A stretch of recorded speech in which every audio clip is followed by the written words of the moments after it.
علامہ صاحب آج کل آپ یہ آبزرو کر رہے ہیں کہ ہم اتنی عبادات میں خود کو مصروف رکھنے کی بھرپور کوشش کر رہے ہیں، یا پھر آپ روزوں کا ہی مثال دیکھ لیں کہ ہماری توجہ زیادہ تر کھانے پینے کی طرف تو نہیں ہوتی؟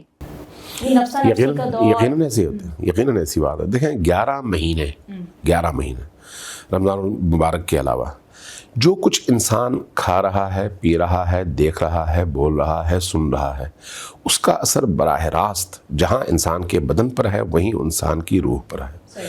جو لقمہ آپ کھاتے ہیں نا، اس لقمے کا اثر ہوتا ہے. فرض کریں آپ نے اگر مرغن غذائیں کھائیں تو جسم اور پھل فروٹ کھائے تو جسم میں موٹا پن تو نہیں آئے گا لیکن طاقت ضرور آئے گی. ٹھیک، خوراک کا جسم پر جس طرح سے اثر ہوتا ہے اسی طرح سے روح پر اثر ہوتا ہے. اب اگر کوئی بندہ 11 مہینے رشوت کھائے تو اس کی روح نے کالا تو ہونا ہے. اگر 11 مہینے وہ جھوٹ بولتا ہے تو اس کی روح کو کالا ہونے سے کون بچا سکتا ہے؟ اگر وہ 11 مہینے دوسروں کی ناموس کی طرف بری نگاہ سے دیکھتا ہے تو اس کی روح کو کالا ہونے سے کون بچا سکتا ہے؟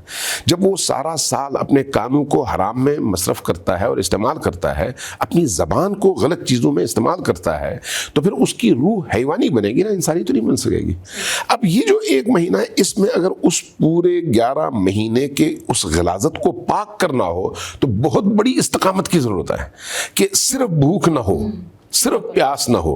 اب مشکل یہ ہے کہ انہی روزوں میں زبان خاموش ہوتی ہے کھانے کے والے سے اور پینے کے والے سے، لیکن پھر بھی جھوٹ بول رہے ہوتے ہیں، پھر بھی تہمتیں لگا رہے ہوتے ہیں، پھر بھی گراں فروشی کر رہے ہوتے ہیں اور مہنگائی کو کئی گنا بڑھا دیتے ہیں، پھر بھی ٹیبل کے نیچے سے جو ہے اپنی وہ رشوت کے پیسے وصول کر رہے ہوتے ہیں، پھر بھی فائل کے نیچے انہوں نے ٹائر لگائے ہوتے ہیں. جب نفسا نفسی اتنی کیوں آخر بڑھتی ہوئی جا رہی ہے؟ اگر اوور آل بھی ہم اس پہ جنرل ڈسکشن کریں، نفسا نفسی ہو، انا، نفرت ایک دوسرے سے ابھی بھی بہت زیادہ بڑھتی جا رہی ہے، قتل کے واقعات بہت زیادہ بڑھتے ہوئے جا رہے ہیں، کس طرف جا رہے ہیں ہم؟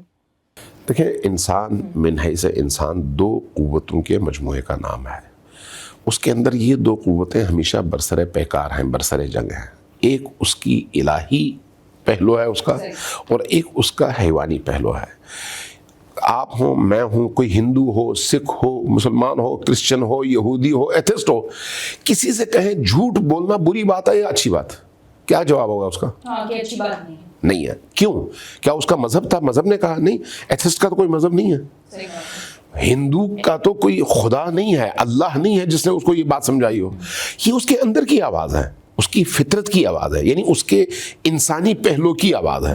اگر آپ کسی ایتھسٹ سے پوچھیں کسی بے گناہ کو تھپڑ مارنا اچھی بات ہے یا بری بات، کیا جواب دے گا؟ فوراً کہے گا بہت بری بات ہے. ظلم کرنا کہے گا بری بات ہے. لیکن وہی شخص اب آپ ایک مسلمان کے لبادے میں اس کو دیکھیں، وہ نماز پڑھتا ہوگا، روزہ رکھتا ہوگا، لیکن جب 2 چیزیں اس کے سامنے پڑی ہوئی ہیں، ایک اس کے فائدے میں اور دوسرا اس کا نقصان میں، لیکن جو اس کے فائدے میں اس سے دوسروں کو نقصان ہوتا ہے تو وہ کبھی بھی اپنے نقصان کی قیمت پر دوسروں کا فائدہ نہیں کرے گا. وہ ہمیشہ اپنا فائدہ دیکھے گا، چاہے دوسرے اس سے جتنا بھی نقصان اٹھائیں. کیوں؟ یہ حیوانی پہلو ہے. لہٰذا جب دین آتا ہے تو دین انسان کی زندگی کے اس الہی پہلو کو مضبوط کرتا ہے اور حیوانی پہلو کو کمزور.